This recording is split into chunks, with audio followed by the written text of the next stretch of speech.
기아차는 그동안 좀 괜찮았었는데 현대차가 많이 좀 힘들었었습니다. 12만 원대를 과연 벗어날 수 있는 뉴스인가? 이광무 전문가님 어떤가요? 인도네시아 공장, 현지 공장 설립, 주가의 모멘텀인가요? 저는 장기적으로 보면은 상당히 좋은 호재성, 굉장히 긍정적으로 볼 뉴스로 생각을 합니다. 예. 인도네시아라는 지역을 떠나서 아세안 지역에 처음으로 완성차 생산 기지를 만든 것이기 때문에 네. 어떻게 보면은 그동안에 일본의 이 주도권에 대해서 이제 경쟁으로 좀 더 적극적으로 진입하는 것 같고요. 그리고 이 아세안 지역을 이제 인도네시아 지역으로 해서 이제 이 동남아시아 그리고 또 중동 지역으로의 수출 거점으로도 역할을 할 것으로 예상을 하고 있습니다. 특히나 또 인도네시아를 선정한 이유를 보게 되면은 뭐 수교 기념으로 해서 한 것도 있겠지만, 근데 이 인도네시아의 인구가 상당히 많아요. 2억 명이나 됩니다. 네. 그렇기 때문에 그 내수 시장에 대한 진입도 상당히 저는 괜찮을 거라 생각합니다. 그동안에 이 동남아시아에서 뭐 대부분의 차종을 보면은 도요타 비중이 좀 높았다라고 해요. 네. 근데 예전에 이 중동 시장에 중동 아시아 쪽이라든지 중동에 시장 진입했을 때 네. 도요타 시장 점유율을 현대차가 많이 흡수를 했거든요. 그리고 결국에는 이제 사우디와의 가장 또 밀접한 이 협력 기업이 현대차가 되기도 했습니다. 네. 그런 걸 본다면은 아세안 지역의 이 인도네시아 지역 거점은 네. 상당히 의미가 커질 것으로 생각하고 있기 때문에 저는 장기적으로 봤을 때 네. 상당히 긍정적인 호재다라고 생각을 합니다. 그렇군요. 중국 시장이 부진했고 여기서 개선이 지금 계속 안 나왔기 때문에 늘 문제였었는데 어떤가요? 김정수 전문가님, 이번에 중국 부진을 인도네시아나 지금 사우디 얘기도 최근 들어 계속 나오는 내용인데 상쇄시킬 만큼의 동력이 될 수 있을까요? 대형 호재는 아니고요.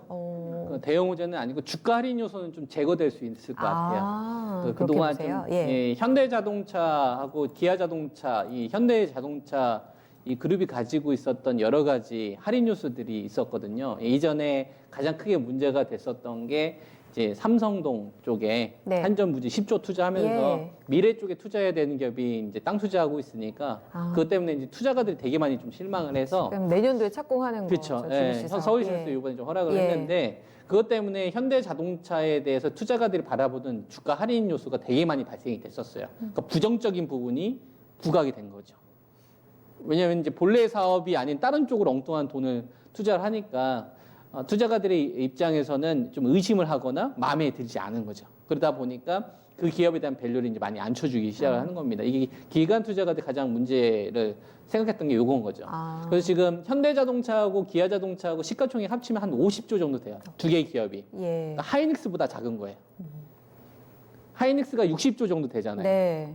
60조 정도 되는데 현대자동차와 기아자동차 두 개 합친 게 50조거든요. 근데 올해 이익을 보게 되면은 현대자동차나 기아자동차가 한 5.5조 정도를 벌 걸로 지금 컨센이 잡혀져 있고 하이닉스라고 해봤자 한 3조거든요. 네, 아까 그러니까, 많이 줄었다고. 그죠? 이제 하이닉스는 올해 이제 3조 정도밖에 3조를 못 벌 거란 말이에요. 근데 현대자동차, 기아자동차는 이거보다 2배 수잖아요. 근데 시가총액은 10조가 더 적은 거죠. 왜 그럴까를 우리가 생각을 해봐야 되는 겁니다. 하이닉스는 지금은 3조 벌지만 디레인 쪽이 한번 올라가게 되면 바로 7조까지 바로 회복이 돼요. 한 반개월 만에. 근데 현대자동차나 기아자동차 같은 경우에는 이익에 대한 개선 자체가 이 하이닉스만큼 급격하게 늘어날 수 없는 이게 이미 구조가 돼버린 거죠. 2014년도만 하더라도 현대자동차가 보통 1년에 자동차 판매를 750만 대에서 800만 대 정도를 팔거든요.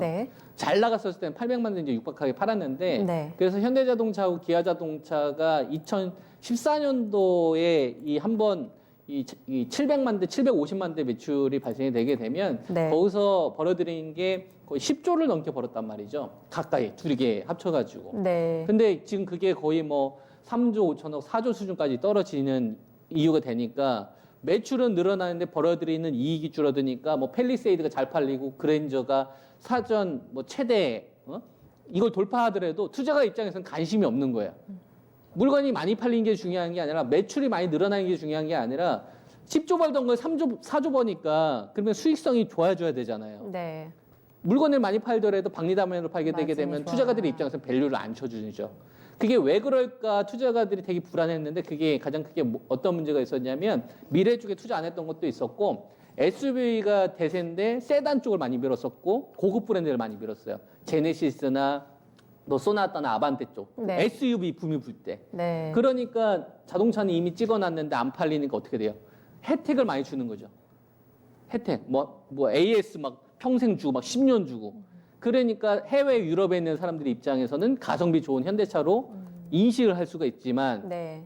우리가 봤었을 때는 현대자동차가 글로벌 점유율이 높아졌고 이렇게 생각할 수가 있었지만 박리담회로 파니까 투자가들의 입장에서는 불만인 거죠. 네. 그럼 이걸 어떻게 할 거냐? 체질적인 개선을 해야 될 텐데 체질적인 개선을 하려면 이미 유럽이라든지 미국에서는 현대자동차가 올라갈 수 있을 만한 퍼센테이지까지는 다 올라갔기 때문에 네. 거기서는 잘해봤자 이제 소용이 없어요. 이미 5위까지 다 올라갔기 때문에 네. 문제는 중국에서 살아나는 거와 인도에서 살아나가는 게 제일 새로운 중요했다 시장으로. 이거죠. 네.